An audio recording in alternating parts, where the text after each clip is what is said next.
We are talking to Bill Reditzel, a technology guru, a Silicon Valley and Harvard alumnus, about trends in technology, how we can look into the past and understand what is happening now, and probably intuiting what might happen in the future.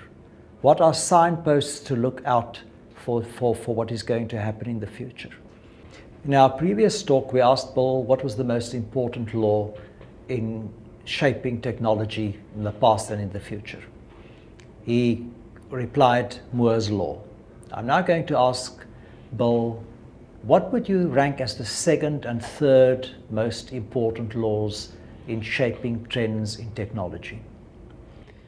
Well, if you look forward, I think I'll do the most important constraint that we've learned is, unfortunately, we have a very large shortage of skilled software talent in the world. And that has not changed. People wrote about it in 1980, people wrote about it in 1990, people wrote about it in 2000, people are writing about it now. We simply do not have enough people who are really skilled at building software. And part of the challenge is we don't have any idea how to create such people. We know them when we see them. Their backgrounds are incredibly eclectic. Some were musicians, some were poets, some were engineers, some were history majors, but we don't know why they're skilled. And yet, unlike almost any other profession, in software, the difference in productivity between the very best and the average is not an order of magnitude, it's 2 orders of magnitude. And one of my friends, Alex St. John, one of the great developers of all time, Alex always says that on every project he's ever been, more than half of the software has always been written by less than 2% of the people. And we don't know, that is the constraint, we don't have enough of them. There is a theory, unsupported by anything, which says there are only about 10,000 such people at any point in time. Because there's also a belief that you age out of this, that you're really good for some period of time, and then as you get older, you simply don't have whatever it takes to to play this role or to do it.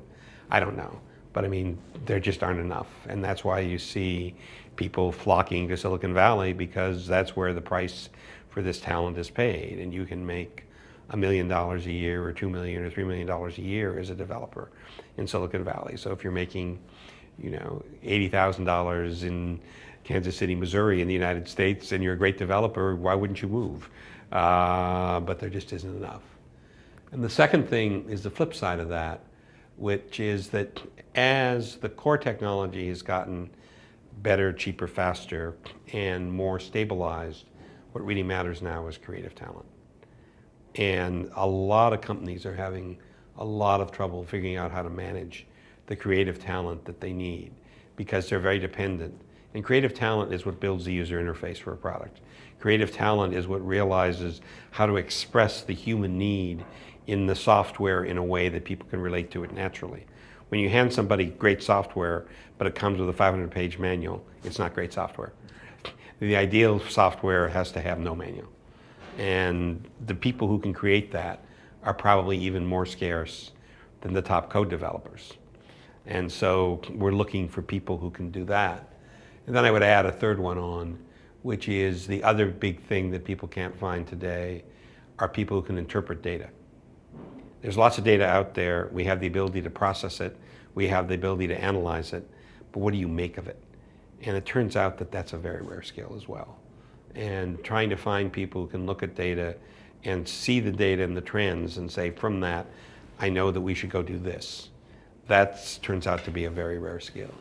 So the second law then is that we're talent constrained.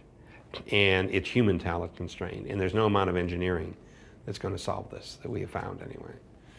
We keep looking for it, but that's why companies like Google that can afford to attract and pay, and they make an environment that's there. And it's a big challenge for companies, because historically companies think of themselves as hiring talent. Today, talent hires companies. And that is such a change in the world from where companies have traditionally been. And it changes what you do. And so you say, well, I got to do whatever it takes to get the talent I need.